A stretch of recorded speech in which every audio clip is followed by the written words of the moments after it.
तो ये जावा का फर्स्ट प्रोग्राम है जो आपके राइट हैंड साइड में लिखा हुआ है, और हमें फर्स्ट प्रोग्राम लिखने के लिए बस इतने ही चीज़ों की ज़रूरत है। यदि हम इतना लिख लेते हैं तो हम अपने फर्स्ट प्रोग्राम को कंपाइल करके एग्जीक्यूट करने में सक्सेसफुल हो जाएंगे। अब इसमें हमने यूज क्या क्या किया है पहले वो समझेंगे। हमने यूज किया है पब्लिक क्लास TIH। तो यहाँ पर पब्लिक क्या है?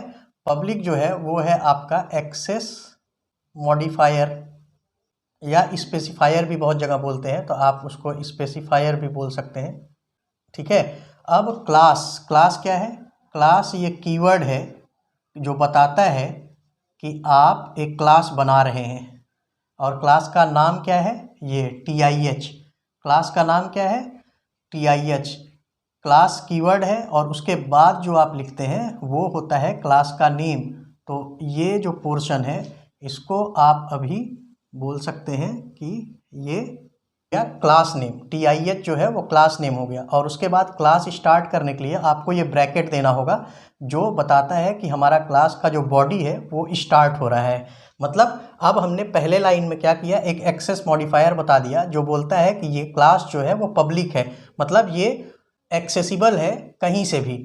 अब एक्सेस मॉडिफायर जो है अलग अलग तरह के होते हैं, जैसे पब्लिक, प्राइवेट, प्रोटेक्टेड और डिफ़ॉल्ट होते हैं। इनके बारे में हम डिटेल्ड में जानेंगे इनके स्पेसिफिक वीडियोस में। अभी के लिए बस ये जानिए कि पब्लिक जो है एक्सेस मॉडिफायर या स्पेसिफायर है। क्लास जो है वो कीवर्ड है जो बताता है कि हम TIH के नाम का एक क्लास बना रहे हैं। आप इस क्लास का नाम कुछ भी रख सकते हैं, अपने नाम से रख सकते हैं या आपको जो पसंद है वो रखिए। फिर एक करली ब्रेसेस ओपन करेंगे आप, और उसके अंदर आप मेन मेथड डिक्लेयर करते हैं। ये जो मेन मेथड है आपको ऐसे ही लिखना पड़ेगा, एकदम इसी तरह से लिखना पड़ेगा। अगर आप इस तरह से नहीं लिखते हैं तो आपका जो JVM है वो आपके इस मेथड को सर्च नहीं कर पाएगा। और ये जो मेथड आप देख रहे हैं, ये जो लिखा गया है, ये जो मेथड स्टार्ट हो रहा है, आप देखिए वहाँ पर भी करली ब्रेस है, उसके अंदर जो लिखेंगे वहाँ से एग्जीक्यूशन बिगिन होता है। तो ये क्या है? ये जो है ये स्टार्टिंग पॉइंट है किसी भी जावा प्रोग्राम का। अगर आप स्टैंड एलोन प्रोग्राम लिखते हैं तो public static void main string ए लिखिए या स्ट्रिंग आर्क्स लिखिए। ये जो ए है वो एक वेरिएबल नेम है, तो वेरिएबल नेम आप चाहे ए रखिए, चाहे बी रखिए, चाहे जो भी लिख दीजिए, वो नहीं फ़र्क पड़ेगा। बट बाकी जितने सारे चीज़ हैं वो आपको ऐसे ही लिखना पड़ेगा। और क्योंकि ये जो है मेन का जो मेन मेथड है उसका सिग्नेचर है। जैसे आपका बैंक का सिग्नेचर है, कोई और दूसरा सिग्नेचर करके आपके अकाउंट से पैसा नहीं निकाल सकता है, उसी तरह से ये सिग्नेचर मेन का है, और ये और कोई नहीं यूज कर सकता है, क्योंकि ये जो है स्टार्टिंग पॉइंट है। और प्रोग्राम जो है कभी भी इसी जगह से स्टार्ट होगा, इसी जगह से एग्जीक्यूट होना स्टार्ट होगा, और इसके अंदर जो लिखा गया है वहीं से स्टार्टिंग पॉइंट होता है इस प्रोग्राम का। अब हमने यूज क्या किया है? पब्लिक हमने ऑलरेडी बता दिया क्या है, एक्सेस मॉडिफायर है, राइट। स्टैटिक भी जो है वो कीवर्ड है, स्टैटिक जो है वो कीवर्ड है, और वो क्या बताता है? स्टैटिक बताता है कि ये मेथड जो है वो बिलोंग करता है क्लास को। ठीक है, हम स्टैटिक कीवर्ड को यूज करके अलग अलग जगह पर लगाएंगे। तो अभी के लिए बस जान के रखिए स्टैटिक भी जो है वो कीवर्ड है, राइट। अब वॉइड जो है वो क्या बोलता है? वॉइड जो है वो बोलता है कि ये मेथड जो है वो कुछ भी रिटर्न नहीं करेगा।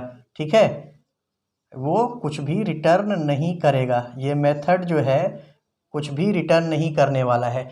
तो वो वॉइड से इंडिकेट होगा। अगर आप कुछ रिटर्न करेंगे, जैसे मान लीजिए इंटीजर आपको रिटर्न करना है या फिर स्ट्रिंग रिटर्न करना है, तो वॉइड के जगह पर आप इंट या स्ट्रिंग लिखेंगे तो वो स्पेसिफाई करेगा कि ये मेथड इंट या स्ट्रिंग रिटर्न करेगा। बट क्योंकि ये सिग्नेचर है मेन मेथड का, तो वो वॉइड ही रहेगा, आप उसको चेंज नहीं कर सकते हैं। यदि आप उसको टच करते हैं, चेंज करते हैं तो भी कोई फ़र्क नहीं है, तब वो मेन टाइप सिग्नेचर वाला मेन नहीं लेगा, स्टार्टिंग पॉइंट वाला मेन नहीं होगा, वो एक सेपरेट मेथड बन जाएगा, वो डिफरेंट मेथड होगा, वहाँ से एग्जीक्यूट होना प्रोग्राम स्टार्ट नहीं करेगा।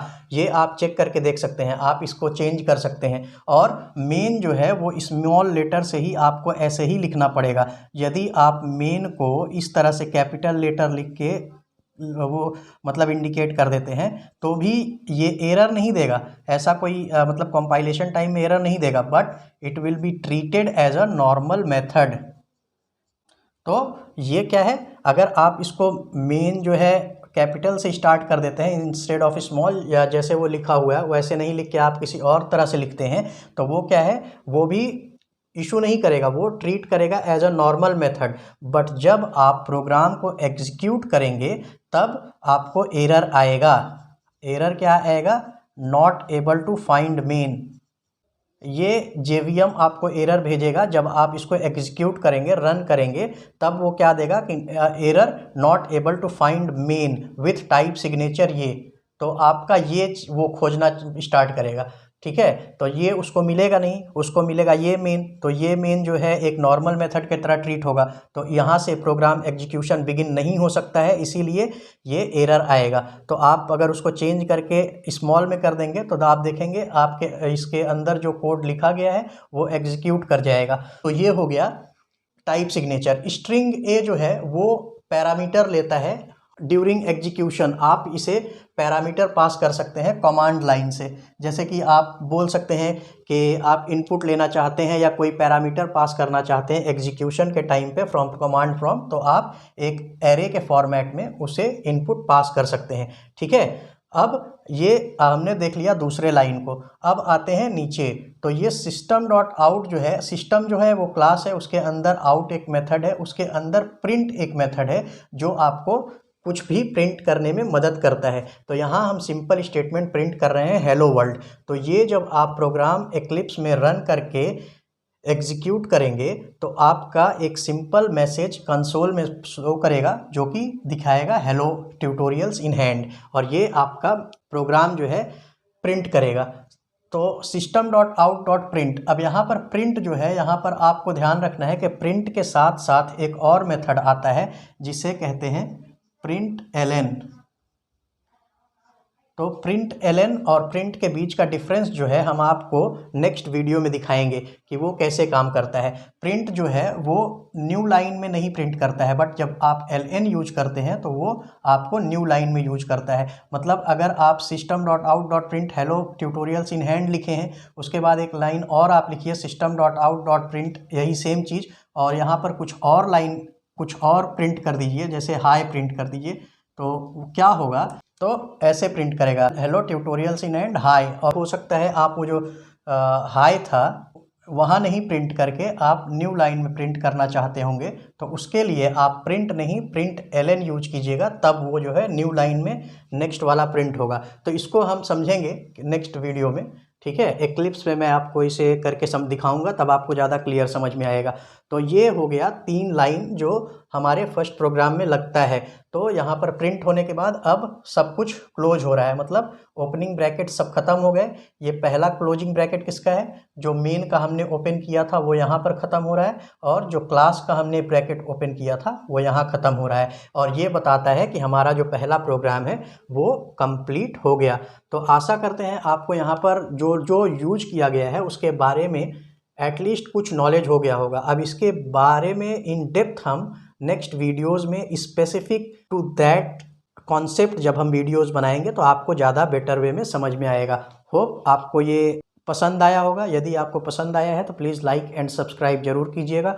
हम आपके लिए ऐसे ही बेहतरीन वीडियोस नेक्स्ट ट्यूटोरियल्स में लेकर आते रहेंगे। धन्यवाद।